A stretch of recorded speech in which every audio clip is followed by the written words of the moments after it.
श्रीशैलेशदयापात्रं दीपक्त्यादिगुणार्णवं यतीन्द्रप्रवणं वन्दे रम्यजामातरं मुनिं रम्यजामातृयोगीन्द्रपादरेखामयं सदा तदा यत्तात्मसत्तादिं रामानुजमुनिं भजे। लक्ष्मीनाथसमारम्भां नादयामुनमध्यमाम् अस्मदाचार्यपर्यन्तां वन्दे गुरुपरम्पराम्। यो नित्यमच्युतपदाम्बुजयुग्मरुक्म व्यामोहतस्तदितराणि तृणाय मेने अस्मद्गुरोर्भगवतोऽस्य दयैकसिन्धो रामानुजस्य चरणौ शरणं प्रपद्ये। माता पिता युवतयस्तनयादिविभूतिः सर्वं यदेव नियमेन मतन्वयानाम् आद्यस्नः कुलपतेर्वकुलाभिरामं श्रीमत्ततङ्घ्रियुगलं प्रणमामि मूर्ध्ना। भूतं सहश्च महदाह्वयभट्टनाद श्रीभक्तिसारकुलशेखरयोगिवाहान् भक्ताङ्घ्रिरेणुपरकालयतीन्द्रमिश्रान् श्रीमत्पराङ्कुशमुनिं प्रणतोऽस्मि नित्यम्। श्रीमद्यतीन्द्रवरयोगिपदाब्जभृङ्गं श्रीवानशैलमुनिवर्यदयैकपात्रं विख्यातवेदशिखरोभयतत्त्वबोधं रामानुजं कलिजितं मुनिमाश्रयामः। படவாள் அரவணை பள்ளி பயிர்பவர்க்கு எவ்வுயிரும் குணபோகம் என்று குறுகை கதிபன் உரைத்ததொய்ய உணர் பாவி நுட்பொருள் ஒன்றறியா உலகறிய மணவாளன் மாறன் மனமுரைத்தான் வன்முடும்பை வந்தே. நாயனார் திருவடிகளே சரணம். எல்லோருக்குமே வணக்கம். இப்போ நம்ம நம்மாழ்வாருடைய பிரபாவம், இவர் யார் அப்படிங்கிற கேள்விக்கு பதில் தெரியாமல் சான்றோர்களே தடுமாறக்கூடிய இந்த நிலை ஏன் ஏற்பட்டது அப்படிங்கிறத போன வகுப்பில் 14 விஷயங்களை கொண்டு இந்த பிரபாவத்தாலே, இப்படிப்பட்ட பிரபாவத்தாலே சான்றோர்கள் கூட இவர் யார், இவர் நித்தியரா முக்தரா சம்சாரியா இல்லை எம்பெருமானேயா என்று தடுமாகிறார்கள் என்பதற்கு இப்படி தடுமாறம் ஏற்படுவதற்கு என்ன காரணம் அப்படின்னு பார்த்தாக்கா இவருடைய பிரபாவம். என்ன பிரபாவம் அப்படிங்கிற 14 விஷயங்களை அவருடைய பிரபந்தங்களிலிருந்தே உள் சான்றாக எடுத்து பார்த்தோம். இதனால்தான் இப்படிப்பட்டவராக இருப்பதால் தான் இவர் இங்கிருக்காரா எங்கிருக்காரு, பெருமாளே நீ பெருசா நான் பெருசான்னு பேசியது, சடரை ஓட்டிய பிரபாவம், குதிருஷ்டிகளை எதிர்த்த பிரபாவம், அப்படி பல பிரபாவங்களை பார்த்தோம். எங்கே இருக்காருன்னு தெரியாதது, எம்பெருமானோடு கலந்ததற்கு அறிகுறல் இருப்பது ஆகிய பல பிரபாவங்கள் 14 பிரபாவங்களை பார்த்து இப்படிப்பட்ட பிரபாவம் இருப்பதால் நம்மாழ்வாரை இன்னார் என்று ஊகித்து உணர முடியவில்லை, உறுதிப்படுத்த முடியவில்லை அப்படின்னு சொல்லி சான்றோர்களும் மலைத்து நிற்கிறார்கள் அப்படின்னு பார்த்தோம். இப்போ இந்த சூத்திரத்தில் நம்ம என்ன பார்க்கணும், அதாவது 94 இப்படிப்பட்ட ஆழ்வார், இப்படிப்பட்ட பிரபாவத்திற்கு, ஆழ்வாருடைய இப்படிப்பட்ட பிரபாவத்திற்கு அடி என்ன காரணமாக இருக்கும்? எல்லாரும் ஜீவர்கள் தான், எத்தனையோ ஜீவர்கள், நித்தியர்கள், முக்தர்கள், சம்சாரிகள் எல்லாம் இருக்க இந்த நம்மாழ்வாருக்கு மட்டும் இப்படிப்பட்ட பிரபாவம் ஏன் ஏற்பட்டது, இதற்கு என்ன அடி அப்படிங்கிறத இந்த 94வது சூத்திரத்தில் நம்ம பார்க்க போகிறோம். என்னன்னா, ஆழ்வாரின் இந்த பிரபாவத்திற்கு அடியாது என்னும் வினாவிற்கு யாதொரு காரணத்தையும் பற்றாத பகவத் கடாட்சமே காரணம் என்று விடையருளி செய்கிறார்.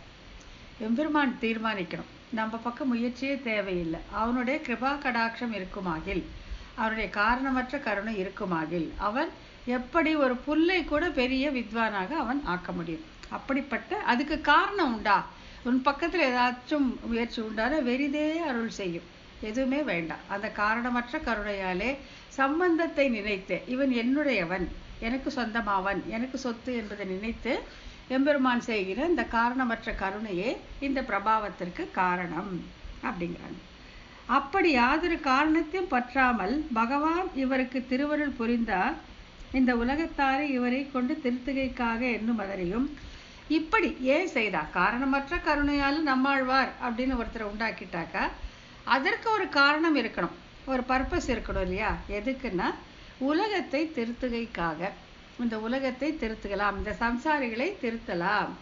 இவர்கள் இந்த உடம்பே நான் அப்படின்னு நினைச்சு இந்த உலகமே தான் என்னுடைய இருப்பிடம் என்று நினைத்து மயங்கி இருக்கிறார்களே, இதை தவிர மிக உயர்ந்த இடம் உண்டு, மிக உயர்ந்த சம்பந்தம் உண்டு என்று தெரியாமல் இருக்கிறார்களே, இவர்களை திருத்தலாம் என்பதற்காக நம்மாழ்வாரை படைத்தான் எனப்படுகிறது.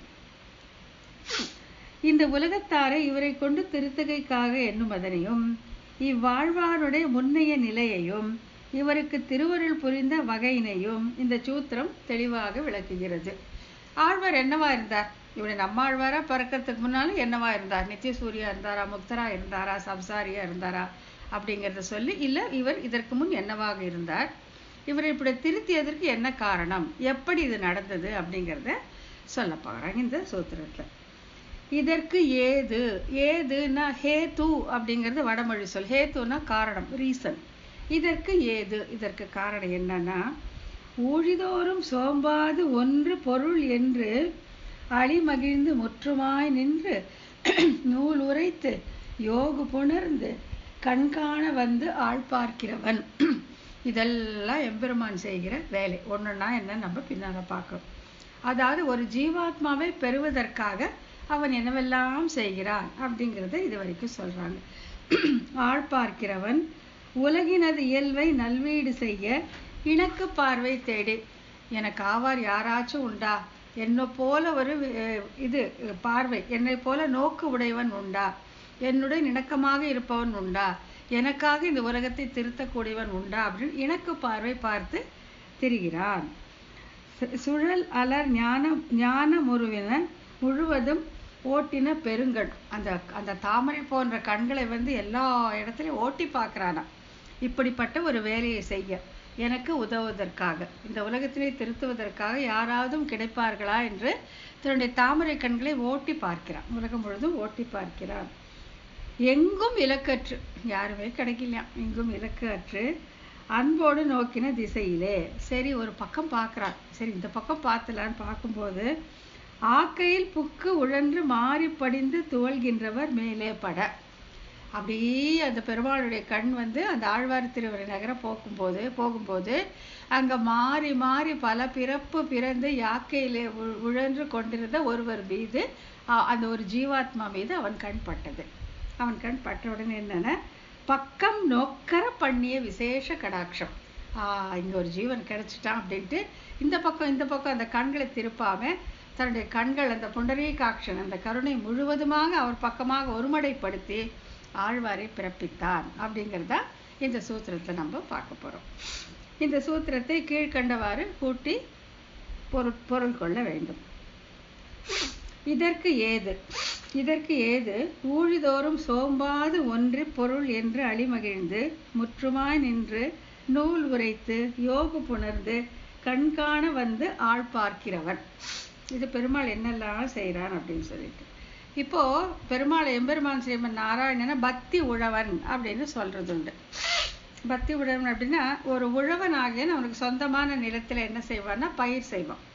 பயிர் செய்வதற்கு முதல்ல அவன் அங்கே இருக்கிற அந்த புதரையெல்லாம் எடுத்துட்டு அந்த காஞ்சி கிடக்கிற மண்ணை சமன் பண்ணி தண்ணி ஊற்றி நெல் விதைத்து அது வளரும் போது களை எடுத்து நிறைய வேலை இருக்கு.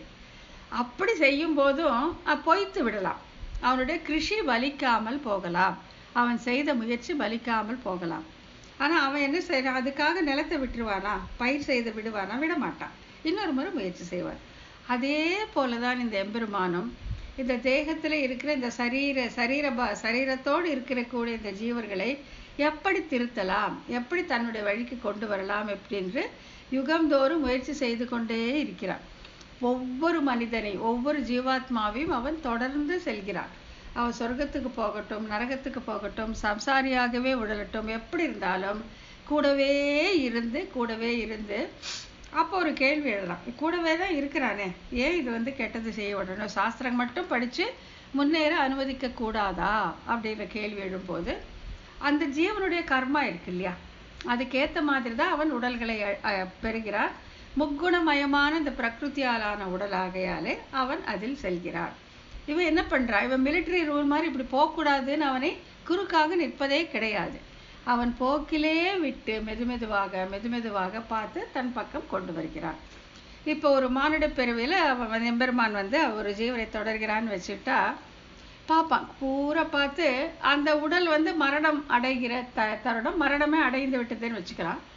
அப்போ பார்த்தா என்ன சொல்கிறாங்கன்னாக்கா, பாம்பால் தீண்டப்பட்ட ஒருவரை கொத்தி பார்த்து பசை இல்லாமல் ஐயோ இது தேராது என்று கண்ணநீரோடு விலகுவான் அப்படின்ட்டு. ஐயோ இத்தனை சிரமப்பட்டேனே, இந்த ஜென்மத்திலேயாவது எனக்கு இந்த பக்தி பயிர் விளையுமான்னு பார்த்தேனே, ஆனால் இதுவும் கூட பொய்த்து விட்டதே அப்படின்ட்டு கண்களில் நீரோடு அவன் விலகுவான்.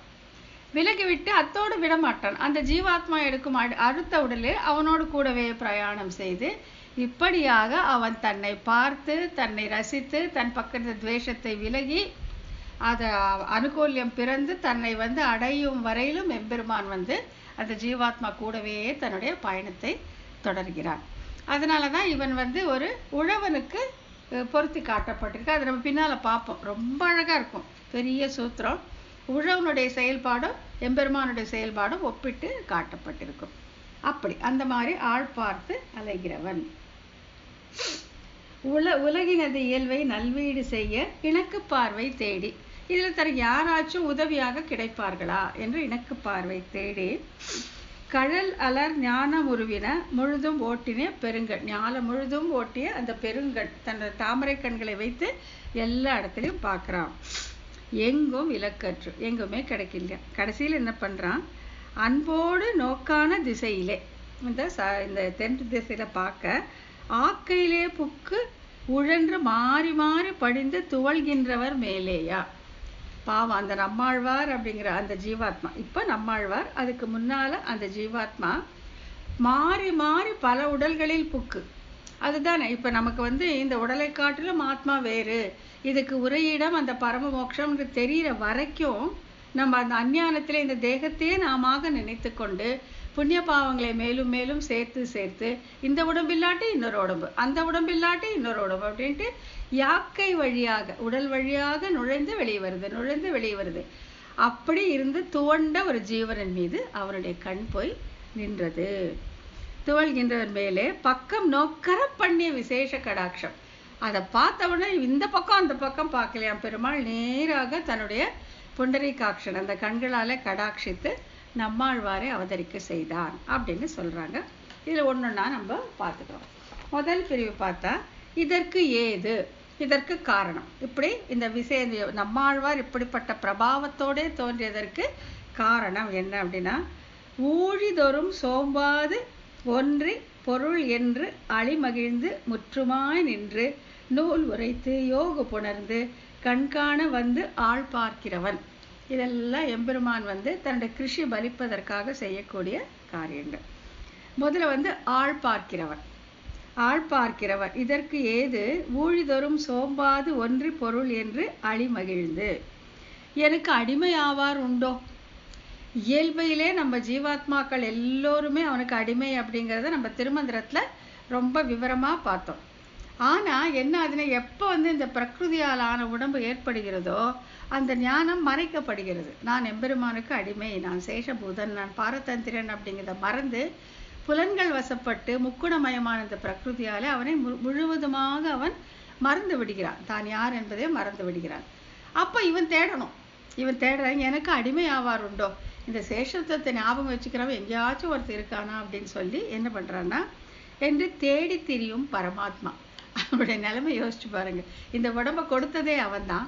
ஆனாலும் அந்த கொடுத்த அந்த இது பலிக்காம அவன் அந்த ஆக்கை பின்னே போக தொடங்கினான். புலன்பின் பின்னானே போக எனக்கு ஆளாவார் உண்டோ, எனக்கு ஒருவன் கிடைப்பானோ, அப்படி எனக்கு அடிமையாக ஆவார் உண்டோ என்று தேடி திரியும் பரமாத்மா. செய்த வேளாண்மை தப்பினாலும் கை வாங்காதே பின்னும் அவ்வேளாண்மையே செய்யும் வேளாண்மை போல. இப்போ ஒரு பயிர் தொழில் செய்கிறவர் ஒரு வேளாளர் இருக்கிறாருன்னா அவர் ஒரு முறை வந்து அவர் செய்த பயிர் பொய்த்து விட்டது, மழை வரல, வறட்சி இல்லை வெள்ளம் எதனாலேயோ வந்து அந்த பலிக்காமல் போனால் இந்த தொழிலே நமக்கு வேண்டான்னு விட்டுடுவானா? விடவே மாட்டான். மீண்டும் மீண்டும் மீண்டும் முயற்சி செய்து நல்ல பயிரை அறுவடை செய்ய வரைக்கும் அவன் எப்படி செய்வானோ அதே போல எம்பெருமான் எனக்கு அடிமை ஆவாருண்டோ என்று பார்த்து மீண்டும் மீண்டும் மீண்டும் பிறப்பிக்கிறான். கல்பம் தோறும் படைக்க செய்தே பயன் பெறாது. இது அவன் 1 வருஷம் 2 வருஷம் எல்லாம் செய்யறதில்ல. கல்பம் தோறும் யுக யுக யுகமாக இந்த ஜீவாத்மாக்களை மீண்டும் மீண்டும் உடம்பை கொடுத்து அவங்க போகிற வழியில் விட்டு அவளை பின்வாங்கவும் முடியாத எப்படியோ பண்ணி பண்ணி பண்ணி பண்ணி தன்னை பார்க்குமாறு செய்து தனக்கு அடிமையாக்கி கொள்ளுகிறான். பயன் பெறாதே போகவும் முசியாதே மிகவும் ஒருபட்டு என்றேனும் ஒரு நாள் பயன்படும் என்று. இதுக்காக அவன் வருத்தப்படுறதில்ல, முசியாதேன்னு வருத்தப்படுறது. ஐயோ இப்படி ஆயிடுச்சேன்னு வருத்தப்பட்டு அவன் இந்த படைப்பு தொழிலை நிறுத்துவதில்லை. என்றேனும் ஒரு நாள் பயன்படும், எப்படியோ பயன்படும், எவனோ ஒருத்தன் எனக்கு கண்டிப்பாக கிடைப்பான் என்ற நம்பிக்கையோடு எம்பெருமான் இந்த கிருஷியை பண்ணிக்கொண்டே போகிறான் என்று செய்கை விரும்பி உலகத்தை படைக்கிறான் இறைவன். இச்செயல் இவ்வாறு புகழப்படுகிறதென்றோ அவனுடைய இந்த வேலை. அதாவது மீண்டும் மீண்டும் ஊழிதோறும் கல்பந்தோறும் ஜீவாத்மாக்களை உடல் கொடுத்து படைத்து கொண்டே வருகிறார். அவனுக்கு ஆசை என்னன்னா, இப்படி உடலுறு கொண்ட ஜீவன் எனக்கு அடிமை என்பதை உணராதோ, என் பக்கம் பார்க்காதோ, எனக்கு அடிமையாக இருக்காதோ அப்படிங்கிறது தான் அவனுடைய ஆசை. இதில் ஒன்னொன்னா எடுத்து என்னன்னு சொல்றாங்க. ஊழிதோறும் தன்னுள்ளே படைத்து. இது திருவாய்மொழி பாசுரம். ஊழிதோறும் ஒரு பிரளயம் சிருஷ்டி. அப்படியே பிரளயம் வரும்போது எல்லா ஜீவர்களையும் தன்னுள்ளே அடக்கம் செய்து கொள்கிறார். சிருஷ்டிக்கும் போது எல்லாரையும் மீண்டும் உடம்பை கொடுத்து படைக்கிறான். சூக்ஷ்ம வடிவிலே வருவது பிரளயம், ஸ்தூலமாக விரிவடைவது சிருஷ்டி. நம்ம பலமுறை இதை பார்த்துருக்கோம். பிரளயம்னு என்னன்னா, இந்த அச்சித்தான இந்த முழு அண்டமும் சூக்ஷ்ம ரூபத்தில் எம்பெருமானுடைய சரீரத்திலே ஒன்று விடுவதுதான் பிரளயம். அதாவது அவனுடைய சங்கல்பத்தாலே அந்த சித்தையும் அச்சித்தையும் தனித்தனியாக தன் உடலிலிருந்து வெளியேற்றி சொல்வது சிருஷ்டி. ஸ்தூல வடிவம் சூக்ஷ்மமாக மாறிவிடுவது பிரளயம், ஸ்தூலமாக ஆகிவிடுவது சிருஷ்டி அப்படின்னு பார்த்துருக்கோம். சோம்பாது, சரி ஒரு 2 கல்பம் போகட்டும் அப்புறம் பண்ணிக்கலாம்னு நினைக்கிறானா. சோம்பாது இப்பல் உருவை எல்லா படர்வித்த வித்தா, நீ பெரிய வித்தகண்டா, நீ பெரிய ஆளுமி அப்படின்னு சொல்றாரு. பெரிய திருவந்தாதியில நம்மாழ்வார் சொல்றார், நீ பெரிய வித்தகன், உன்ன மாதிரி யார் செய்ய முடியும்? அது எப்படி? சோம்பாது, கொஞ்சம் கூட சோம்பேறித்தனமே இல்லை. ஐயோ தொலைட்டும் போ விட்டுலாம், நம்ம பாட்டுக்கு வைகுண்டத்தில் இருக்கிறான்னு அவன் நினைக்கிறதே இல்லை. இவர்களும் இந்த பத்த ஜீவர்களும் இந்த சம்சாரிகளும் நித்தியர் முக்தர்களுக்கு இணையான அனுபவத்தை பெற வேண்டும் என்று அவன் சோம்பாது இந்த வேலையை செய்கிறான். இவன் பெரிய வித்தகன் என்றபடி. ஒன்றி உலகம் படைத்தான். யோசிச்சு பண்ணானாம் ஒன்றையும். இதை நம்ம எங்க பார்க்கலாம்னா, இந்த பலவிதமான மனிதர்கள், ஒரு மனுஷனை போல என்ன கிடையாது, ஒரு மிருகத்தை போற, அதுக்குள்ள சப்டிவிஷன்ஸ், மிருகத்துக்குள்ள எத்தனை, பறவைகளுக்குள்ள, பட்டாம்பூச்சிக்குள்ள, மலர்களுக்குள்ள, கனிகளுக்குள்ள, அதை யோசிச்சு ஒன்றி பல விதமாக அவன் படைக்கிறான். ஒன்றி உலகம் படைத்தவன். மேலும் அழிமகிழ்ந்து உலகமெல்லாம் படைத்து, இதை அவன் சந்தோஷமா செய்யறான். இதில் அவனுக்கு ஒரு சோர்வோ தலையெழுத்தே அப்படிங்கிறதெல்லாம் கிடையாது. அவன் மகிழ்ந்து இந்த அண்டங்களை படைக்கிறான். தன்னுடைய வேளாண்மை பலிக்க கீழ்கண்ட வகையில் முயற்சிக்கிறான் பரமாத்மா. இங்கதான் இவன் கிருஷி பண்றது, இவன் வேளாண்மை பண்றது எப்படி அப்படிங்கிறத சொல்றாங்க. முற்றுமாய் நின்று நிலம் நீர் எரிகால் விண் உயிர் என்றிவைத்தா முதலா முற்றுமாய் நின்ற எந்தை என்றும் அத்தகைய எல்லா பொருள்களையும் படைத்து அவற்றுக்குள் அனுப்பிரவேசித்தான் என்றும் படைக்கப்பட்ட உலகிலே இவை பொருளெல்லாம் தன்மையை அடைதற்கு பெயரினை பெறுவதற்கும் தொழில் செய்தல் செய்யாமல் இருத்தற்குரிய ஆற்றலை பெறும்பதற்கு தகுதியாக அனுப்பிரவேசித்து இவற்றை கூறும் சொற்கள் தன்னளவிலே முடியும்படி உயிராய் நின்று முயல்கிறான். இதுதான் ரொம்ப கருத்தான, ரொம்ப உயிரான இந்த இது. இப்படி என்னன்னாக்க, இந்த 5 பூதங்களாகவும் அவனே இருக்கிறான். இருந்ததோடு அல்லாமல் அவற்றுக்கு அந்தர்யாமியாகவும் இருக்கிறான். இருந்து கொண்டு என்ன பண்றான்னா, இந்த ஜீவர்களுக்கு உடல்களை கொடுக்கிறான். அந்த உடலை கொடுக்கும் போது என்ன பண்றான்னா, இப்போ ஒரு அச்சித்தால இந்த மூல பிரகிருத்தியால ஒரு உடம்பை செய்யறான்னாக்கா, அது அதுக்குள்ள ஒரு ஜீவாத்மா, இது அச்சேதனம் இல்லையா? இந்த மூலப்பொருள் அச்சேதனம். இது இயங்க வேண்டும் என்றால் அதற்குள்ள சேதனமான ஜீவாத்மா ஒன்று இருக்க வேண்டும். அதை வைக்கிறான். வச்சதோடு இல்லாம அத்துடன் அனுப்பிரவேசம் செய்து தானும் உள்ளே நுழைகிறான். இப்போ ஒரு மனித உருவத்தை மூலப்பிரகிருதியால செய்தான் அப்படின்னு வச்சுட்டா, அது இயங்குவதற்காக அதற்குள் ஒரு ஜீவாத்மாவை புகுத்துகிறான். அந்த ஜீவாத்மாவை உள்ளிருந்து நியமிப்பதற்காகவும் அதை கண்காணிப்பதற்காகவும் ஏவி பணிகொள்வதற்காகவும் அவன் கூடவே அனுப்பிரவேசம் செய்கிறான். கூடவே போறான். ஒரு ஜீவாத்மாவை கூட அவன் தனியாக விடவே மாட்டான். அது மனுஷனா இருக்கட்டும், தேவனா இருக்கட்டும், மிருகமா இருக்கட்டும், மீனா இருக்கட்டும், இல்லை ஒரு சின்ன வைரஸ் எதுவா இருந்தாலும் எங்க ஒரு ஜீவாத்மா உள்ள போய் அந்த அச்சித்தாலான உருவத்திற்கு இயக்கத்தை தருகிறதோ அங்கே இவனும் அனுப்பிரவேசம் செய்து உள்ளேயே இருக்கிறான். இருப்பதோடு இல்லாமல் அது செய்கிற எல்லா செயல்களையும் தான் கட்டுப்படுத்துகிறான். அவனே கட்டுப்படுத்த, இது செய், இது செய்யாதே. இப்போ நம்ம நினைச்சிட்டு இருக்கோம், இந்த உடம்பால இப்போ இந்த கையால நான் ஏதாச்சும் பண்றேன்னா நான் பண்றேன், என் கை பண்ணுதுன்ட்டு. அதையும் தாண்டி இன்னும் கொஞ்சம் நம்ம தேகம் வேற ஆத்மா வேறேங்கிற ஞானம் வரும்போது ஆத்மாவுடைய கட்டளையெல்லாம் நான் இது செய்கிறேன் அப்படின்னு வரும். அதற்கும் மேலே நம்ம ஞானம் அடையும் போதுதான் ஐயோ, எனக்குள்ளே இந்த ஜீவனையே தன்னுடைய உடம்பாக தன்னுடைய சரீரமாக வைத்திருக்கும் பரமாத்மா அல்லவா என்னுடைய கையை ஆட்டுகிறான் அப்படிங்கிறது நமக்கு நினைப்படும். அப்ப என்ன ஆகுதுன்னா, இந்த ரூபங்கள், இந்த பெயர்கள், நாம ரூப வியாக்கரவாடி அப்படின்ட்டு இந்த உருவங்கள், இந்த பெயர்கள் எல்லாமே தன்வரை அடையும்படி. இப்போ இப்போ என்னுடைய பேரு ஸ்வதந்திரா அப்படின்னாக்கா, இந்த உடம்புக்கு எங்க அப்பா அம்மா வச்ச பேரு ஸ்வதந்திரா. ஆனா இந்த மூல பிரகிருதியாலான இந்த உடலுக்கு உள்ளே ஒரு ஜீவனை வைத்தான் அல்லவா இறைவன், அந்த ஜீவனின் பெயரும் ஸ்வதந்திரா தான். அதுக்குள்ளே அனுப்பிரவேசம் செய்திருக்க எம்பெருமானின் பெயரும் ஸ்வதந்திரா தான். ஆகையால எல்லா உருவங்களும் எல்லா பெயர்களும் தன்வரை அடையும்படி செய்கிறான். அதுதான் அவன் படைக்கும் முற்றுமாய் நின்று. எல்லாமே அவன்தான். உடலாகட்டும், உடலுக்குள்ள இருக்க ஜீவனாகட்டும், அந்த ஜீவனுக்குள்ள இருக்கிற அவன் வரையிலும் சென்று அடையும்படி அவன் செய்கிறான். தன்னளவிலே, அதான் அனுப்பிரவேசித்து இவற்றை கூறும் சொற்கள் தன்னளவிலே முடியும்படி உயிராக நிற்கிறான். இந்த பிரகிருதமான உடலை கண்ட்ரோல் பண்றது, இயக்குவது ஜீவாத்மா. அது ஜீவாத்மாவையும் உள்ளே உயிராக இருந்து இயக்குபவன் அந்த பரமாத்மா. இதுதான் விசிஷ்டாத்வைத சித்தாந்தத்தோட ரொம்ப உயிரான வேறான விஷயம். இது நம்ம புரிஞ்சுக்கிட்டாக்கா மற்ற எல்லாமே நமக்கு சுலபமாக புரிந்துவிடும். நூல் உரைத்து அடுத்து என்ன பண்றான்? இப்படி படைத்தது இப்படி படைத்தான். அன்னமதாய் இருந்து அங்கு அறநூல் உரைத்து என்றபடி கேட்பார் அறிய மாட்டாமையாலே இழக்க வேண்டாதபடி அன்னப்பறவையாக தன்னை தாழவிட்டு நின்று அறிய வேண்டிய தர்மங்களை விளக்கி கொண்டிருக்கிற சாஸ்திரங்களை உபதேசித்தான். அவன் அன்னமாக ஒரு அவதாரம் எடுக்கிறான் இல்லையா? அன்னமாக அதை பிரம்மா ஒரு முறை தொலைச்சிடுறான். வேதத்தை எல்லாம் தொலைச்சிட்டப்போ இவர் அன்னமாக ஒரு அவதாரம் செய்து அந்த வேதங்களை கொண்டு அதை உபதேசம் செய்தார். அடுத்த பாட்டு, இதற்கு ஏது ஊழிதோறும் சோம்பாது ஒன்றி பொருள் என்று அழிமகிழ்ந்து முற்றுமாய் நின்று நூல் உரைத்து யோகு புணர்ந்து கண்காண ஆள் பார்க்கிறவர்.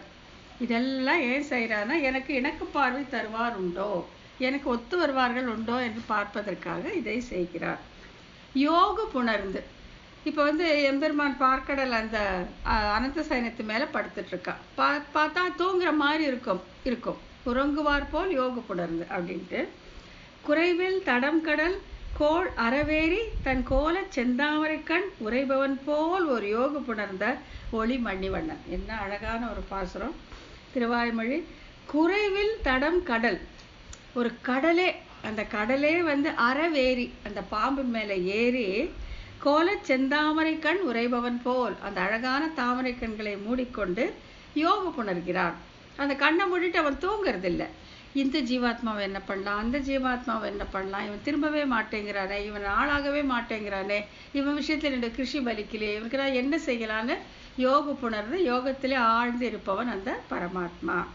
ஒரு கடலே, ஒரு அழகான கடலே அந்த பாம்படியிலே படுத்துக்கொண்டு தன்னுடைய செந்தாமரை கண்களை மூடிக்கொண்டு கிடப்பது உறங்குவது போல் படுத்துக்கொண்டு யோகு செய்கிறான் என்கிறபடி திருப்பார் கடலிலே திருவனந்தாழ்வான் மேலே ஏறி படுக்கை வாய்ப்பாலே திருக்கண் வளர்வது போன்று உலகத்தை காப்பதற்குரிய உபாயத்தை சிந்தித்து கண் வளர்ந்தார். இவங்களை எப்படிதான் காப்பாத்துறது? ஒன்னா ரெண்டா கோடிக்கணக்கான ஜீவர்கள், இவர்களை படிப்படியா நான் கொண்டு வர வேண்டுமே என்று அதற்கான உபாயத்தை சிந்தித்தவாறு அவன் அங்கே கண் வளர்கிறார். கண் காண இது பலிக்கல, இது அவ்வளவா பலிக்கல. யோகம் பண்ணாலும் ஒன்றும் புரியுது. அதுக்காக என்ன பண்றானாக்கா, வந்து பிறக்கிறான், அவதாரங்கள் செய்கிறான். இப்போது யோகப்புணர்ந்து சிந்தித்த உபாய்க்கு தகுதியாக துயரில் மலியும் மனுஷர் பிறவியில் தோன்றி கண்காண வந்து. நம்ம நேர்லேயே போகலாம், நீங்கள் பார்க்கடை படுத்திருந்தாலும் ஒன்றும் பெருசாக நடக்கிற மாதிரி தெரியல, நம்ம மனிதர்கள் இருக்கும் இடத்துக்கே போகலாம் என்கிறபடி ஒருவனும் இந்த பரமபுருடனை ஊனக்கண்காலையில் பார்ப்பதற்கு இல்லை. இது வந்து கட்டோபனிஷத்தில் சொல்லியிருக்கு. இந்த கண்களாலே, இந்த மாமிசமயமான இந்த கண்களாலே பரமபுருஷனை நாம் காண இயலாது. அப்புறம் ஊனக்கண்களை உடையவன் அந்த பரமபுருடனை காண்கின்றான் இல்லை என்கிறது பிரமாணம் என்று கட்கண்ணால் காணாத அவ்வுரு. இந்த கண்ணால், இதெல்லாம் ஒரே இதை தான் சொல்லக்கூடிய வேறு வேறு பிரமாணங்கள். முதல் 2 வடமொழி பிரமாணம். இது வந்து கட்கண்ணால் காணாத அவ்வுரு, இந்த கண்களால் காண முடியாத அந்த எம்பெருமானோட திருவுரம் என்றெல்லாம் பேசப்படும் பரமாத்மா துக்கங்களுக்கு இருப்பிடமான மனிதர்களுடைய பிறவியிலே தோன்றி அவருடைய ஊனக்கண்களுக்கு விஷயமாம்படி வந்து அவதாரங்கள் செய்தார். இப்போ முதல்ல என்ன சொல்ல, இப்போ முதல்ல நம்ம சொன்னது வியூகம், பார்க்கடலை படுத்துட்டு யோக புணர்ந்தார், யோகம் செய்தார், யோசிக்கிறான்ட்டு. சரி, அதுவும் பலிக்காமல் போகவே சரி இவர்கள் நடுவிலே நாம் போய் பிறக்கலாம் அப்படின்ட்டு கண்களுக்கே புலனாகாத அந்த பரமாத்மா இந்த உலகத்திலே மனிதர்களுக்கு இடையே அவர்கள் கண்களுக்கு இலக்காம்படி வந்து பல அவதாரங்களை செய்கிறார். மச்சமாக, கூர்மமாக, வராகமாக, நரசிம்மனாக, பரசுராமனாக, ராமனாக, கண்ணனாக அவன் அவதாரம் செய்து அவர்களிடையே அவர்கள் கண்ணால் காணும்படி வந்து பிறக்கிறான், அவதாரம் செய்கிறான். ஆனால் இப்படி பண்ணினாலாவது இவர்கள் எனக்கு ஆளாவார்களா அப்படின்னு யோசிக்கிறான். ஆள் பார்க்கிறவன் இப்படி அவதாரம் முதலியவற்றில் ஆள் பார்த்து ஒழி தருவார், எனக்கு அடியமை ஆவாருண்டோ என்று இதுவே வேளாண்மையாக தேடி திரிகிறான். அவன் பண்ணுற வேளாண்மையில் இதுவும் ஒரு பாட்டு. அவதாரம் பண்ணி நேராக வந்து இங்கேயே பிறந்து இவர்களுடைய பழகி இவர்களுடைய கஷ்டத்திலே பங்கெடுத்து கொண்டு தர்மத்தை நிலைநிறுத்தி அதர்மத்தை அழுது என்னென்னவோ செய்து இவனுடைய இதுக்கு எல்லாமே காரணம் எனக்கு ஆளாவார் உண்டோ, நான் அடிமை என்று உணர்ந்து கொண்டு என் பின்னே வருவார்கள் உண்டா அப்படின்னு பார்ப்பதற்காக வருகிறான். உலகினது இயல்பு உண்மை பொருளை உள்ளவாறு உணர்ந்த பெரியோர்களை கண்டால் ஓவோ உலகினது இயல்பே என்று பொறுக்க மாட்டாமல் துன்புறும்படி இப்போ இந்த உலகத்தை பார்க்க பெரியோர்கள், சான்றோர்கள், அதாவது ஆழ்வார்கள் போன்றவர்கள் ஐயோ இவங்க ஏன் தான் இப்படி இருக்கிறாங்களே, ஏன் தான் இந்த உலகத்தார் இப்படி இருக்கிறாங்களே, எல்லாத்துக்கு பின்னாலும் அச்சித்து பின்னாலே போகிறாங்களே, சித்வஸ்துவான ஜீவாத்மாவை பார்ப்பதில்லையே, அதற்கு தலைவர் எம்பெருமான் என்பதை அறிவதில்லையே அப்படின்ட்டு நினச்சிட்டு ஓவோ இது உலகின் இயல்பு, இந்த உலகம்னா இப்படி தான் இருக்கும் அப்படின்னு அவர்கள் வெறுத்து பேசுவார்கள். பெற்ற தாயிருக்க மனை வெந்நீர் ஆட்டுவாரை போல அப்படின்ட்டு பெரிய திருமொழியில திருமங்கை ஆழ்வார் சொல்றாரு. எல்லா பொருள்களுக்கும் தந்தையார் எல்லா வகையிலும் காக்கின்றவனாய் இருக்கும் பரம்பொருளை தன்னை விட்டு கிடந்த இடம் தெரியாதபடி பிரசித்தம் இல்லாத புன் சிறு தெய்வங்களை ஆட்டை அறுத்தல், மகனை அறுத்தல், மிக மிக தாழ்ந்த பொருள்களான கள் முதலிய பொருள்களாய் படைத்தல் ஆகிய உயிர்கொலை முதலியான சாதங்களாலே பூசித்து அதன் பலமாக துக்கம் கலந்த சுகத்தை தருவனவாய் காலம் அறியப்படாததாய் கடத்திற்கு அரியதாய் இருக்கிற பிரகிருதி சம்பந்தம் காரணமாக பிறவிகளை நின்று ஒரு காலம் நீங்காமைக்கு உறுப்பாய் பல வகைப்பட்டு தப்புவதற்கு அரியதாய் இருந்துள்ள ஐம்புல இன்பங்களை துக்கப்பட்டு அழுந்துவது உலகத்தார் இயல்பு. இந்த உலகத்தால் இயல்பு அப்படின்னா என்னன்னு சொல்றாரு. தாய் இருக்க மனையை வெந்நீர் ஆட்டுதரே அப்படின்னு சொல்றாரு திருமங்கை ஆழ்வார். ஏன்னா இப்போ எல்லாமே நம்ம சித்வஸ்துவார ஜீவனும் அச்சித் எல்லாமே அவனுடைய சரீரமாக இருக்கும்போது அவன் தான் நமக்கு பெற்ற தாய் போன்றவன். இப்போ அதை விட்டுட்டு அவனையே வணங்குவதை விட்டுட்டு அற்ப பலன்களுக்காக மற்ற தெய்வங்களை வணங்குபவர்களை திருமங்கை ஆழ்வார் இவ்வாறு சொல்றார். என்னன்னா அந்த தெய்வங்களை பார்த்தீங்கன்னா சிறு தெய்வங்கள் வந்து மது எடுத்து பூஜிக்கிறது, ஆட்டை அறுத்து பூஜிக்கிறது அப்படியெல்லாம் செய்வாங்க. அது அவங்களோட ஞானம் அடையாத நிலை, அவங்களும் மேலே வந்துடுவாங்க, அவங்களெல்லாம் வேலை கொண்டாடுறது தான் எம்பெருமானுடைய வேலையே. இதனால் என்ன ஆகுதுன்னா அவங்க கேட்ட பலன்களை அந்த தெய்வங்கள் கொடுத்து விடும். அதனால அவர்கள் வந்து இந்த பிரகிருதி நிலையில பூன் கட்டப்பட்டு விடுகிறார்கள். பூன் கட்டப்பட்டு இங்கேயே பிறந்து இறந்து உழன்று கொண்டு இருக்கிறார்கள். இதிலிருந்து தப்ப கூட இவர்களுக்கு தெரியவில்லையே, ஓ உலகின் இயல்பு இதுவே அப்படின்னு சொல்லி சான்றோர்கள் வருத்தப்படுவார்கள் அப்படின்னு சொல்லியிருக்கு. உலகினது இயல்பை நல்வீடு செய்ய இதுலேருந்து இவங்களை எடுக்கணுமே, இப்படியேவா விட முடியும்? ஒரு குழந்தை வந்து சரியாகவே இல்லை, படிக்கிறது இல்லை, ஒன்றும் இல்லை, அது ஒன்றுக்குமே யூஸ் இல்லாமல் போகுதுன்னா நீ எப்படியாச்சும் தொலைன்னு விட முடியுமா?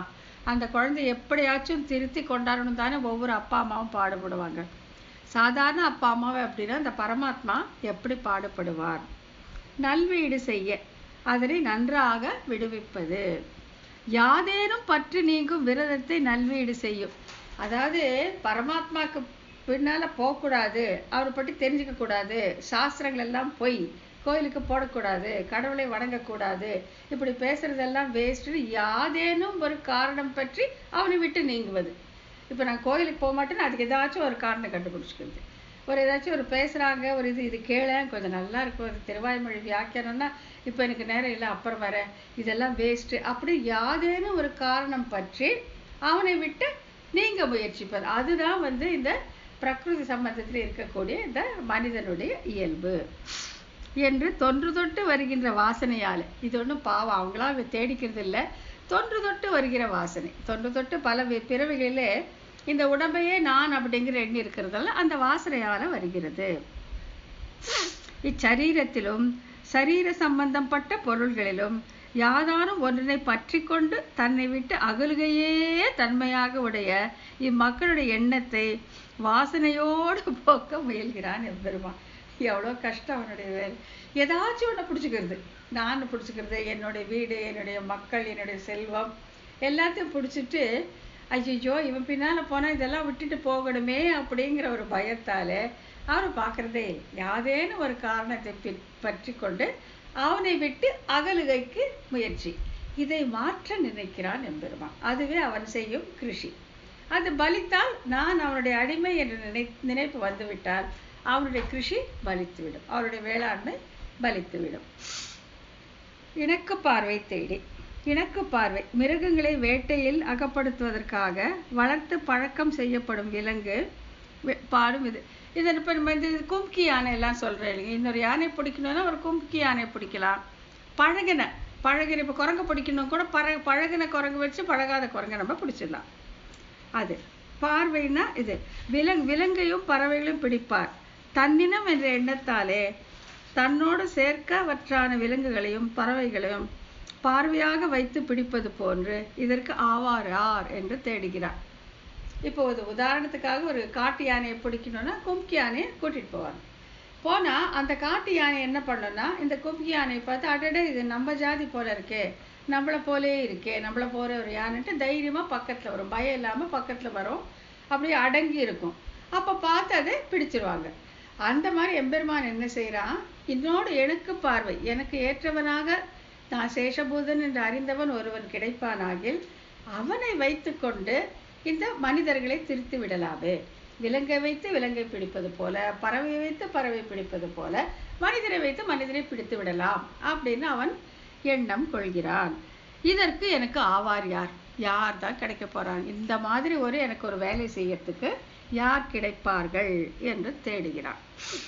அப்போ கழல் அலர் ஞான முருவின முழுதும் ஓட்டினே பெருங்கள். அதுக்காக யார் எனக்கு ஆவார்னு தேடுறான். அவனுடைய அழகான கண்களை விரித்து வைத்து கொண்டு தேடுகிறார். அது எப்படிப்பட்டதுங்கிறத இந்த பெரிய பேராகிராஃப்ல விளக்கமா சொல்றாங்க.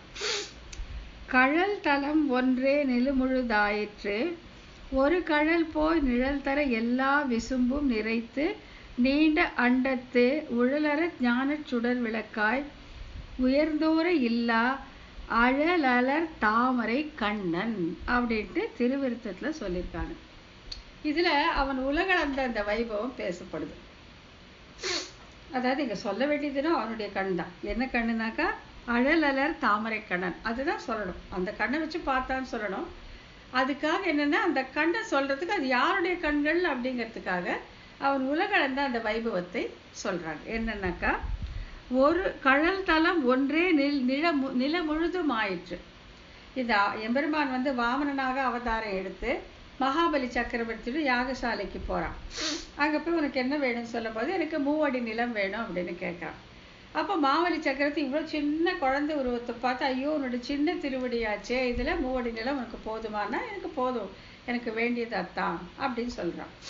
ஆனா அந்த மாவனுடைய ஆச்சாரியன் சுக்கராச்சாரியர் தெரிஞ்சுக்கிறார், வந்திருக்கிறது வந்து சாதாரணமான பிராமண சிறுவன் அல்ல, இவன் சாட்சாத் பரமாத்மா என்று, இவனுக்கு அந்த 3 அடி தானம் கொடுக்காதே அப்படின்னு சொல்லிட்டு அந்த தானம் வார்த்து கொடுக்குற அந்த சொம்பினுடைய அந்த மூக்குக்குள்ள போய் ஒரு வண்டாக ஒளிஞ்சிக்கிறார்.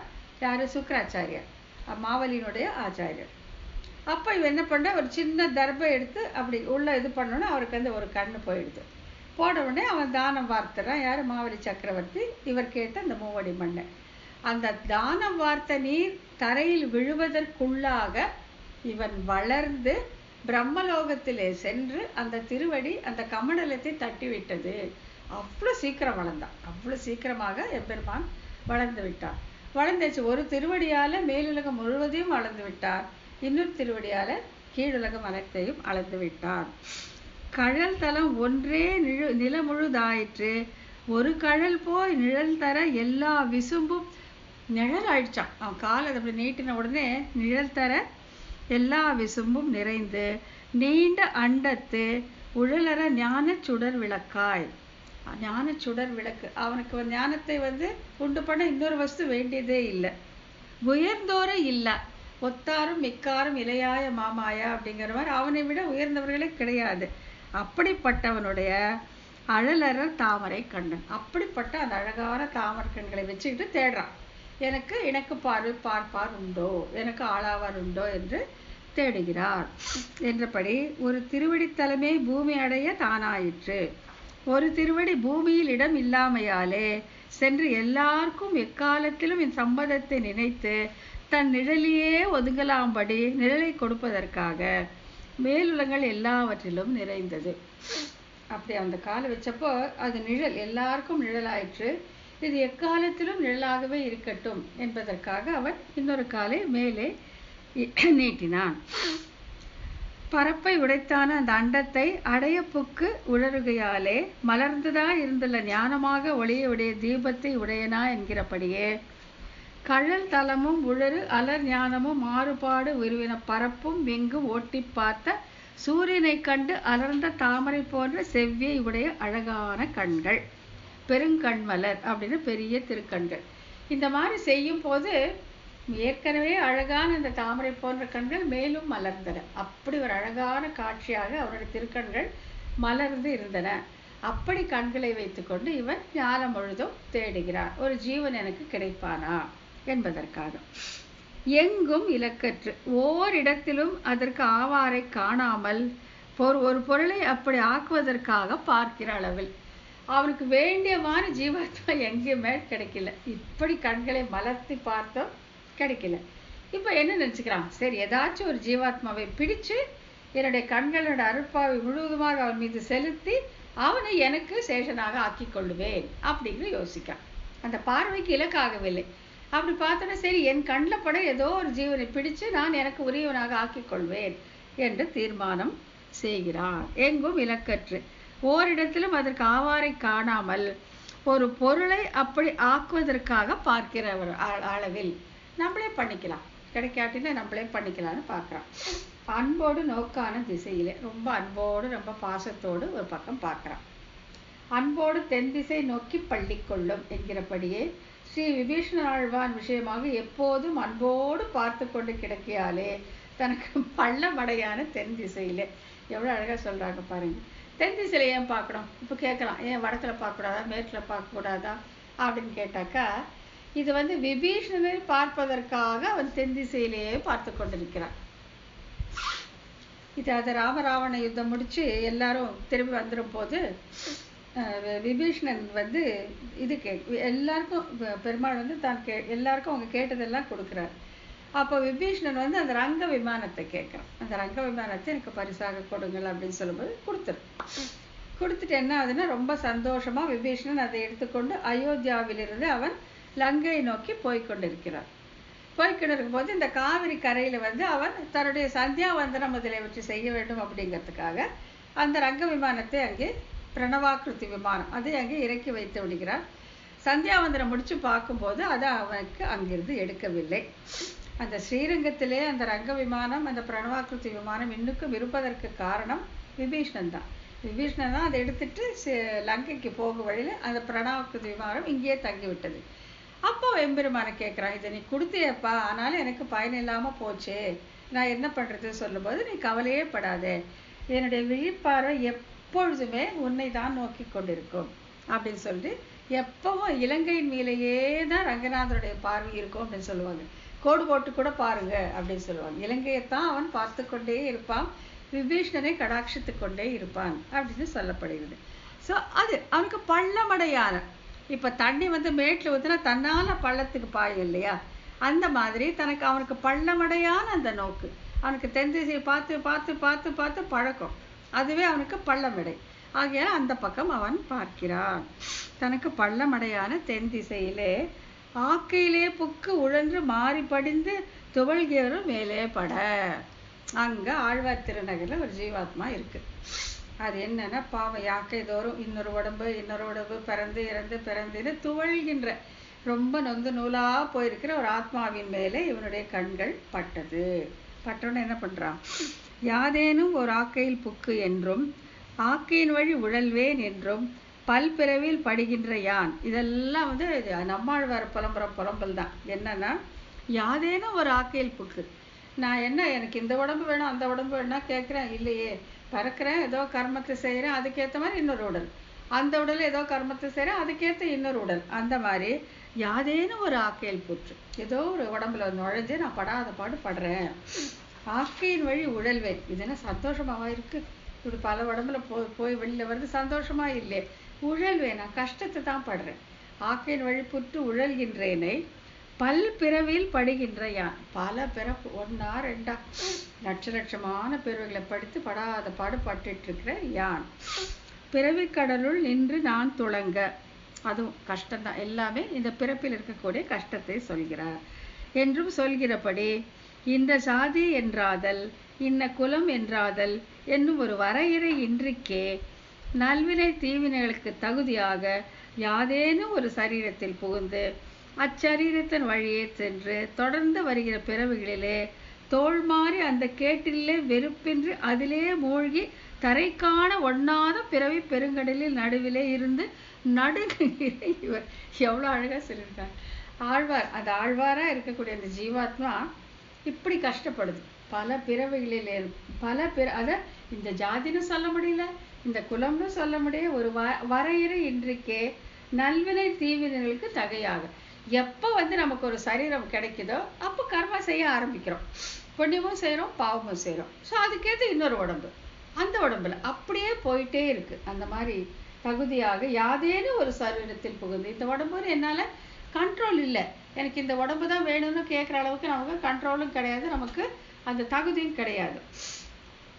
அது வருகின்ற பிறவிகளிலே தோல் மாறி, இங்கேருந்து அங்கே ஜம்ப்பு, அங்கே தோல் மாறி, இப்போ இந்த பக்கம் ஒரு வெயிட்டு தூக்குறோம்னாக்கா அது ரொம்ப கஷ்டம்னா இந்த பக்கம் தூக்கும், தோல் மாறி தூக்குவது போல இந்த உடல் முடிஞ்சோடனே இன்னொரு உடல், இன்னொரு உடல் முடிஞ்சோடனே இன்னொரு உடல். அந்த கேட்டிலே வெறுப்பின்றி, அது சரி அந்த உடம்பு கிடைச்ச உடனே அதை வெறுக்கிறோமா, அதுவும் இல்லை, சரி இருக்கலாம் அப்படின்ட்டு இருக்கிறோம். அதிலே மூழ்கி அதிலேயே இருக்கும். தரை காண ஒண்ணாத பிறவிக்க பெருங்கடல் நடுவே, இதுக்கு தரையே காணவே முடியாது, அலைகள் அடிச்சு கொண்டே இருப்பது போல பிறவிகள் மாறி மாறி மாறி மாறி வந்துட்டே இருக்கும். இருந்து நடுங்குகிற இவர், அப்படி நடுங்கி ஐயோ இந்த பிறவியில் இவ்வளோ கஷ்டமே என்று நடுங்கி கொண்டிருந்த இந்த ஜீவாத்மா மேல் அவன் கண் விழுந்தது. யாரு? நம்மாழ்வார். இவர் கண் மேலே, அவர் கண் மேலே பட என்ன பண்றான், பக்கம் நோக்கிற பண்ணின விசேஷ கடாட்சம். சரின்ட்டு தன்னுடைய அந்த அழகான தாமரை கண்களை வேற எது மேலேயும் வைக்காம அந்த முழு பார்வையை அவர் மீதே செலுத்தி பண்ணிய கடாட்சம், அதுதான் நம்மாழ்வாருடைய அந்த பிரபாவத்துக்கு காரணம். அந்த பிரபாவத்தாலே தான் நம்மாழ்வார் யார் என்று தெரியாமல் நாம் திகைக்கிறோம் அப்படின்னு முடிச்சுக்கிறோம். பக்கம் நோக்கிற பண்ணின எம்பெருமான் பார்வை இவர் மேல் பட்டது, அந்த ஜீவாத்மா மேல பட்டது. நம்மேல் ஒருங்கே பிழற வைத்தார். பூரா இந்த பக்கம் அந்த பக்கம் பார்க்கறது இல்லை, அந்த முழு கடாட்சத்தையும் அந்த ஜீவன் மேலேயே பண்ணுவது. என்றபடியே ஒரு மடைப்படுத்திய நோக்கை எல்லாம் இந்த பக்கம் அந்த பக்கம்லாம் தண்ணி ஓடாமல் ஒரே மடையாக ஓற்றுவதை போல தன்னுடைய திருஷ்டியை, தன்னுடைய கடாட்சத்தை அந்த ஒரு ஜீவன் மேலேயே பண்ணி அருளினான். பக்கம் நோக்கரியான் என் பைந்தாமரை கண்ணனே அப்படின்ட்டு அதான். இது ரொம்ப இது என்னுள்ள நுழைஞ்ச பிறகு அவன் இந்த பக்கம் பார்க்கவே இந்த பக்கம் அந்த பக்கம் பார்க்கறதுல என்னையே பார்த்துட்டு இருக்கான் அப்படின்னு நம்மாழ்வார் சந்தோஷப்படக்கூடிய ஒரு பாசுரம் என்கிறபடி நாச்சிமார் திருமுலை தடத்தாலே நெருக்கி அணைத்தாலும் புரிந்து பார்க்க அறியான் என்னும்படி ஸ்ரீதேவி பூதேவி அவங்க கட்டி பிடிச்சா கூட அவங்களை கூட ஒதுக்கிட்டு இவரையே பார்க்கக்கூடிய அந்த அன்பை உடையவனாக ஆனான் எம்பெருமான். நம்மாழ்வாரையே பார்க்கறான் அப்படி சொல்லிட்டு தன்னோட தேவிமார்கள் அணைத்தாலும் அதையும் மதிக்காமல் இந்த ஜீவனை பார்த்தார் அப்படின்னு சொல்லப்படுது. விசேஷ கடாட்சம், இப்படி பார்த்தா இந்த விசேஷ கடாட்சம். இந்த பகவான் ஆகிய நான் யான் புருஷகாரத்தாலும் வேறு சாதனங்களாலும் ஒருவனை கடாட்சிக்கிறேன் அல்லேன், என் இச்சையாலே ஒரு கால் நான் கடாட்சிக்கிறேன் அப்படின்னு பாஞ்சராத்திரத்தில் சொல்லியிருக்கான்.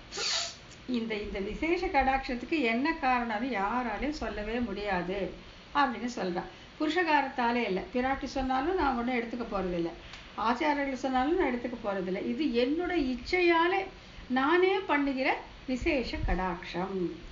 இந்த பகவான் ஆகிய நான் அவனே சொல்றான், யான் புருஷகாரத்தாலும் வேறு சாதனங்களாலும் ஒருவனை கடாட்சிக்கிறேன் அல்லேன், என் இச்சையாலே ஒருவனை ஒரு கால் கடாட்சிக்கிறேன், எப்பவாச்சும் நான் இப்படி பண்ணுவேன் அப்படின்னு சொல்றான். சிறந்த அறிவை உடையவனே என்னுடைய நிர்ஹேதுக கடாட்சத்தால், இந்த நிர்ஹேதுக கடாட்சம் ரொம்ப முக்கியம். நிர்ஹேது, ஹேத்துனா காரணம்னு பார்த்தோம் இல்லையா, ஏதுன்னு பார்த்தோம் ஹேத்து. நிர்ஹேத்துனா காரணமற்ற கடாட்சம், காரணமற்ற கருணை. இவன் ஏன் இந்த ஜீவனை பார்க்கறான், ஏன் இன்னொரு ஜீவனை பார்க்க மாட்டேங்கிறதுக்கு காரணம் இல்லை, அவனுடைய இச்சையாலே, அவன் சர்வ சுதந்திரன் ஆகியாலே தன்னுடைய இச்சையாலே இப்படி நிர்ஹேதுகமாக ஒரு ஜீவனை கடாட்சம் பண்ணுகிறான். என்னுடைய நிர்ஹேதுக கடாட்சத்தால் உண்டான ஆச்சாரியனுடைய அங்கீகாரத்தாலே உயர்ந்த பேற்றினை அடைகிறார்கள். இங்க இது ரொம்ப முக்கியம். அப்ப எல்லாமே எம்பெருமானுடைய அங்கீகாரம் தானே, அவனுடைய கடைக்கண் நோக்கு தானே அப்படின்னு இருக்காம அவன் என்ன சொல்றான்னா ஆச்சாரியருங்கிறது ரொம்ப முக்கியம் அப்படின்னு இங்க சொல்ல வரான். அதாவது இப்போ அதான் சொல்லுவாங்க, ஆச்சாரிய லாபம் எம்பெருமானாலே, எம்பெருமான் லாபம் ஆச்சாரியனாலேன்ட்டு அந்த எம்பெருமானுடைய கடாட்சத்தாலே தான் நமக்கு மந்திரோபதேசம் செய்யக்கூடிய ஆச்சாரியர் கிடைப்பார். அந்த ஆச்சாரியர் மந்திரோபதேசம் செய்து பொருள் சொல்வதால எம்பெருமானை நாம் அடைகிறோம். ஆகிய அது ஒண்ணு சார்ந்து இருக்கக்கூடியது. எம்பெருமான் இல்லாமல் நமக்கு சரியான ஆச்சாரியன் கிடைக்க மாட்டார், ஆச்சாரியனுடைய பரிந்துரை இல்லாமல் எம்பெருமானை நாம் அடைய முடியாது. ஆகையால் என்ன சொல்றான், அது விடுறதில்லை, அதை விடாம எவ்வளவு அழகா சொல்றான். சிறந்த அறிவை உடையவனே என்னுடைய நிர்ஹேதுக கடாட்சத்தால், அதுக்கும் காரணமே இல்லை, நிர்ஹேதுக கடாட்சத்தால் உண்டான ஆச்சாரியனுடைய அங்கீகாரத்தால் உயர்ந்த பேற்றினை அடைகிறார்கள். அதுவும் பாஞ்சராத்திரம் என்று கூறப்பட்டபடி தன் இச்சையாலே ஒருவித காரணம் பற்றாமல் இறைவனால் செய்யப்பட்ட விசேஷ கடாட்சம். அப்படி பண்ணும், இதனால விசேஷ கடாட்சம் பண்ணி அந்த தென் திசையிலே சம்சாரத்திலே உழன்று கொண்டிருந்த ஒரு ஜீவன் மீது பட அதை நம்மாழ்வாராக அவதாரம் செய்வித்தார். அதனால்தான் அவருக்கு அப்படி கணக்கற்ற பிரபாவம். அந்த பிரபாவத்தால் தான் இவர் யார், நித்திய சூரியா, முக்தரா, சம்சார ஜீவனா, சாட்சாத் எம்பெருமானையா என்று நிச்சயிக்க முடியாமல் சான்றோர்கள் திகைத்து கொண்டிருந்தார்கள் அப்படின்னு சொல்லப்பட்டது. அது ஆழ்வார் பிரபாவத்திற்கு இப்படிப்பட்ட விசேஷ கடாட்சமே காரணம் என்று விளக்கப்பட்டதால் மேல் சூத்திரத்தில் எழுந்த ஐயப்பாடுகளுக்குள்ளே அனந்தன் மேல் புண்ணியம் பலித்தவர் இவர் என்பது ஒருமித்த கருத்தாக தெரிய வருகிறது. 2 சூத்திரத்துக்கு முன்னால பார்த்தா அனந்தன் மேல் பலித்த புண்ணியம், அதாவது புண்ணியம் எல்லாம் ஒன்றாக பலித்ததோ அப்படின்னு நினைக்கிறபடி இருக்கக்கூடியவர் இந்த நம்மாழ்வார் அப்படின்னு சொல்லி இந்த சூத்திரத்தோட அர்த்தத்தை பார்க்கும்போது அப்படிதான் பலித்ததோ என்று தோன்றுபடி இருக்கும் அப்படின்னு இந்த சூத்திரத்தை முடிச்சு வைக்கிறாங்க.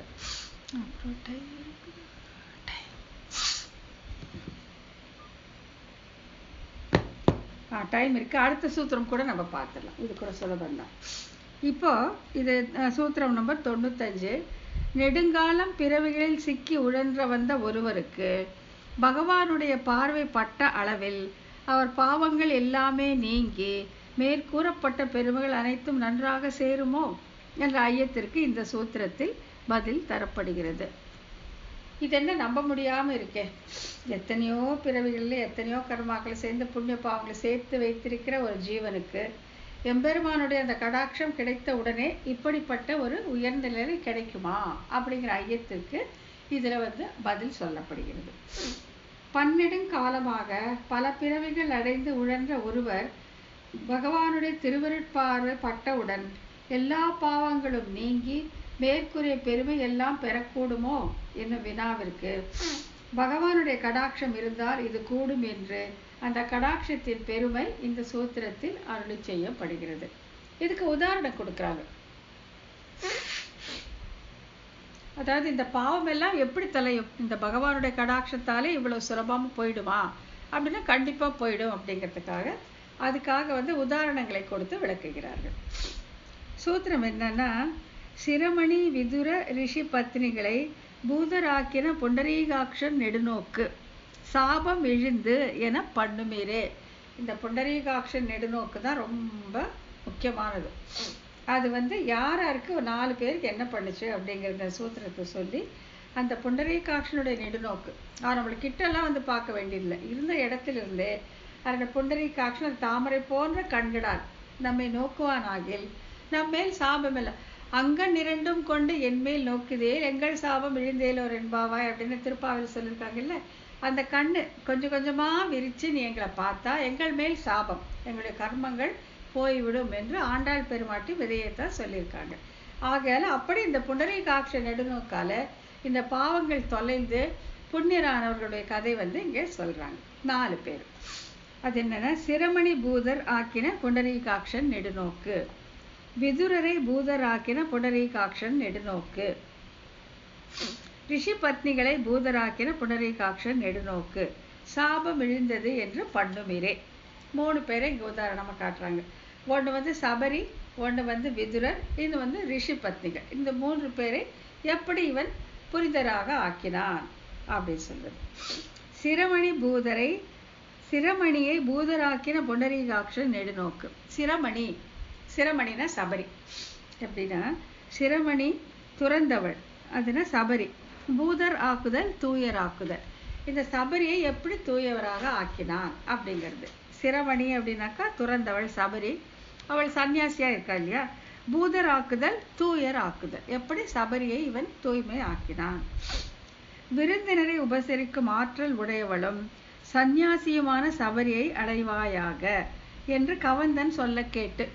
இது ராமாயணத்துல வர்ற ஒரு விஷயம். அந்த கவந்தன் சொல்றான், சபரின்னு ஒரு பெண்ணு, ஒரு வேடுவ பெண்ணு உனக்காகவே காத்துட்டு இருக்கா, சந்நியாச ஆசிரமத்தை ஏற்றுக்கொண்டு இருக்கா, அவளுக்கு போய் நீ பார்க்கணும் சொன்ன உடனே ராமன் சபரியை தேடிக்கொண்டு வருகிறார். மிகப்பெரிய ஒளியை உடையவரான அந்த ராமபிரான் சபரியிடம் சென்றார். சபரியுடைய ஆசிரமத்துக்கு அவர் வந்துடுறார். என்கிறபடியே தானாக சென்று வேட்டு வீச்சும் துறந்தவளுமான சபரியை தூயவள் ஆக்கியது தாமரை கண்ணனுடைய நெடுநோக்கு. இந்த புண்டரீகாட்சனுடைய கடாட்சத்தால் தான் வேடுவ பெண்ணாக சன்னியாசியாக இருந்த சபரியானவள் தூயவள் ஆனாள், அதாவது மோட்சத்தை அடைந்தாள் என்கிறபடி. ரகுவம்சத்தில் அவதரித்தவரே, உன்னுடைய குளிர்ந்த திருக்கண்களால் தூயவளாக ஆனேன். பகைவர்களை கொல்லுகிறவனே, உன்னுடைய அருளால் மீண்டும் வருதல் இல்லாத உலகத்தை அடைய போகிறேன். சபரி அதுக்காக தானே காத்துட்டு இருக்கா. எத்தனை நாள் காத்துட்டு, எத்தனை வருஷக்கணக்கால ராமன் வருவான் வருவான் வருவான்ட்டு அந்த பழங்களை சேகரித்து வச்சுட்டு காத்துட்டு இருக்கான். அப்ப என்ன சொல்றாரு, உன்னுடைய குளிர்ந்த திருக்கண்களா நீ என்னை கடாட்சித்த உடனே அந்த புண்டரீகாட்சனே உன்னுடைய நோக்கால நான் தூயவளாக ஆகிவிட்டேன். திரும்பி வருதல் இல்லாத உலகத்தை நான் அடைந்து விடுவேன், நான் மோட்சத்தை பெற்று விடுவேன் அப்படிங்கிறார். தேவரியுடைய அழகிய திருக்கண் பார்வையாலே பேற்றிற்கு தடையாக இருந்த பாவங்கள் எல்லாம் நீங்கி தூயவள் ஆனேன். அப்படியே அந்த புண்டரீகாட்சன் நெடுநோக்கு எப்படி பாவத்தை போக்கும் அப்படிங்கிறதுக்கு ஒரு மிகப்பெரிய உதாரணம் ராமாயணத்திலேருந்து எடுத்து காட்டுறாங்க. சபரி சொல்றான், உன்னுடைய அந்த திருக்கண் நோக்கால என்னுடைய பாவங்கள் எல்லாம் போக பெற்று நான் திரும்பி வருதல் இல்லாத மோட்சத்தை நான் அடைந்து விடுவேன் அப்படிங்கிறது இது ஒரு உதாரணம். இப்போ கேட்குறோம் இல்லையா, அவருடைய கடாட்சம் இருந்தால் மட்டும் போதுமா, பாவம் எல்லாம் போய்விடுமா அப்படிங்கிறதுக்கு முதல் உதாரணமாக சபரியுடைய வாழ்க்கையை இங்கே சொல்கிறார்கள். சபரியை அவன் அப்படி கடாட்சித்ததாலே சபரி மோட்சத்தை அடைந்தாள் எனப்படுகிறது. அடுத்தது விதுரரை பூதராக்கின புண்டரீகாட்சன் நெடுநோக்கு. விதுரர் மகாபாரத விதுரரை பற்றின சரித்திரம் இங்கே சொல்ல போறாங்க. வெள்ளமானது தானே சென்று பள்ளத்தில் வீழ்வது போல உயர் சாதி முதலியவற்றால் வரும் அகங்காரத்திற்கு தகுதியில்லாத விதுரர் வீட்டுக்கு தானே சென்றான் கண்ணன். எவ்வளவு அழகான உதாரணம். வெள்ளம் வந்து தன்னால பள்ளத்துல போய் விழுந்ததை போல தான் என்ற அகங்காரமே இல்லாத அந்த விதுரர் வீட்டிற்கு கண்ணன் சென்றான். அவன் விதுரரும் கண்ணனும் வரும்போது கண்ணன் ஒன்றுன்னா இது யார் வீடு இது யார் வீடும் போது இது வந்து துரோணருடையது, இது வந்து துரியோதனுடையது, இது வந்து பீஷ்மருடைய வீடுன்னு வரிசை சொல்லிக்கிட்டே வரான். சரி, விதுரர் வீடு வந்தவொடனே இது யாருடைய வீடுன்னு கேட்கும்போது கண்ணா இது உன்னுடைய வீடு அப்படின்னு சொல்றான் விதுரர். அப்போ கண்ணன் சொல்றா, ஐயோ எனக்கு இப்படி ஒரு வீடு இருக்கிறதே எனக்கு தெரியாதே, வா உள்ள போகலாம் அப்படின்ட்டு கூட்டிட்டு போறான். அதனால் அகங்காரம் என்பது சிறிதும் இல்லாத அந்த விதுரன் வீட்டிற்கு பள்ளமடையாக எப்படி வெள்ளம் வந்து பள்ளத்தை நோக்கி போகும் அந்த மாதிரி கண்ணன் அங்கே சென்று விட்டார். மகாத்மாவான விதுரர் வீட்டிற்கு தங்கி இருப்பதற்கு சென்றார் என்றும் பிரயோஜனத்தை எதிர்பாராதவனாய் குணமுடையவனுமான விதுரனுடைய அன்னங்களை உண்டார். அந்த பிரயோஜனத்தை எதிர்பார்க்காத அந்த விதுரனுடைய அன்பு, அதை பார்த்து அவன் வீட்டிலே அவர் உணவை உட்கொண்டார். இன்னும் கூறப்பட்டபடி தம்முடைய ஸ்பரிசம் உள்ளவற்றை விரும்பி அமுது செய்யப்பட்ட விதுரரை புண்டரீகாட்ச என்னும்படி அழகிய திருக்கண் பார்வையாலே பிறவியாலாய் எல்லா குற்றங்களும் நீங்கி பரிசுத்தரவாகும்படி நோக்கின நெடுநோக்கு. விதுரரும் அதே மாதிரி அவன் கொடுத்த அந்த விருந்தினை உண்டு விட்டு அவனுக்கு இருக்கக்கூடிய எல்லா பாவங்களையும் தன்னுடைய அந்த புண்டரீகாட்சனுடைய நெடுநோக்கு என்பதால் போக்கிவிட்டான் கண்ணன் எம்பெருமான்.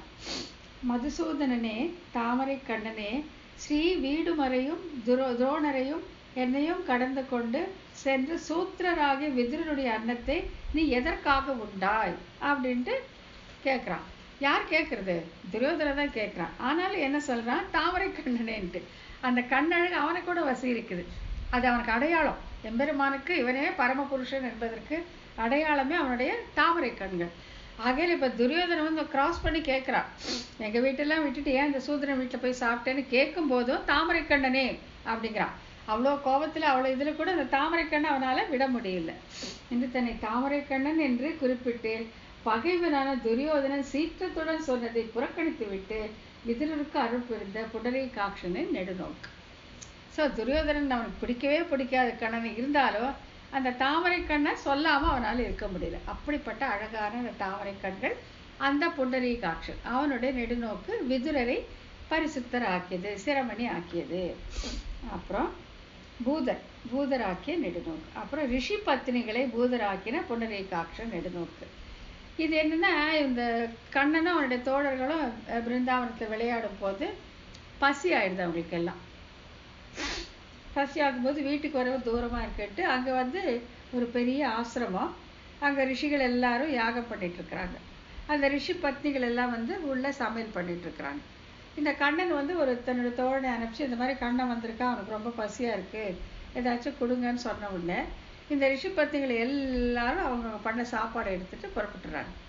அந்த ரிஷிகள் வந்து தடை பண்ணுறாங்க. ஐயோ இது யாகத்துக்காக வச்சிருக்கிறது, இதை போய் நீங்கள் எடுத்துகிட்டு போனால் தப்புன்னு தடுக்கிறாங்க. ஆனால் அந்த ரிஷி பத்னிகள் சொல்கிறாங்க, அட யாகத்தால் பூஜிக்கத்தக்க அவனே வந்து பசின்னு கேட்குறான், இப்போ உங்கள் யாகமாக பெருசு போங்கன்ட்டு அவர்களை மீறி கொண்டு சென்று விடுகிறார்கள் அந்த ரிஷி பத்னிகள். அவர்களை இவன் தன்னுடைய புண்டரீகாட்சன் தன் நெடுநோக்கால் புனிதர் ஆக்கிவிட்டான். வேர்த்து பசித்து வைரசைத்து வேண்டடிசில் உண்ணும் போது ஈதென்று பார்த்திருந்த நெடுநோக்கு என்கிறபடி கொள்கிற போதே நெடுநோக்காலே பத்த விலோச்சனம் என்னும் இடத்தில் இந்த ரிஷிகளுடைய மனைவிமார்களில் ஒருத்திக்கு முக்தி அளித்தான் கண்ணன். அப்பவே வந்து தன்னோட நெடுநோக்கால் ஒரு பெண்ணுக்கு அந்த பத்ம விலோச்சனம்ங்கிறது அந்த இடம், அந்த ரிஷி பத்னிகள் சமையல் பண்ணி கொண்டிருந்த இடம். அங்கு ஒருத்தி கணவனால் தடுக்கப்பட்டவளாய் தான் கேட்டிருந்தபடியே கண்ணபிரானை மனத்தால் கட்டிக்கொண்டு கர்மத்தால் உண்டான சரீரத்தை விட்டாள். அதாவது இவங்களுக்கெல்லாம் இந்த ரிஷி பத்னிகளுக்கெல்லாம் வேண்டியது என்னன்னா மோட்சம். அவங்களுக்கு கண்ணபிரான் தான் வேணும், அவனுக்கு மோட்சம் தான் வேண்டும். ஆகிய தம்முடைய கணவன்மார்களை மீறிக்கொண்டு சென்று விடுகிறார்கள். போகிறதுனால அங்கே வந்து அவனுடைய புண்டரீகாட்சனுடைய நெடுநோக்கால் மோட்சத்தை ஒத்தி பெற்றார். இன்னொருத்தி வந்து தடுக்கப்பட்டதால் அங்கே நின்றுட்டான். அப்போ என்ன, தன் மனத்தால் அவன் கண்ணனை நினைத்து கொண்டு அவள் தன்னுடைய தேகத்தை விட்டாள் எனப்படுகிறதன்றோ என்று மற்ற ரிஷி பெண்களை தன் நெடுநோக்கால் பாவம் கழித்தவர்களாக முக்தி பெறுவதற்கு தகுந்தராகும்படி செய்ய தருகிறது புண்டரீகாட்சன் நெடுநோக்கு. அந்த கண்களால் பார்த்து ஒருத்தி தான் வந்து தடுக்கப்பட்டவள் தன் மனத்தாலே நினைத்து கொண்டு முக்தி அடைந்து விட்டார்.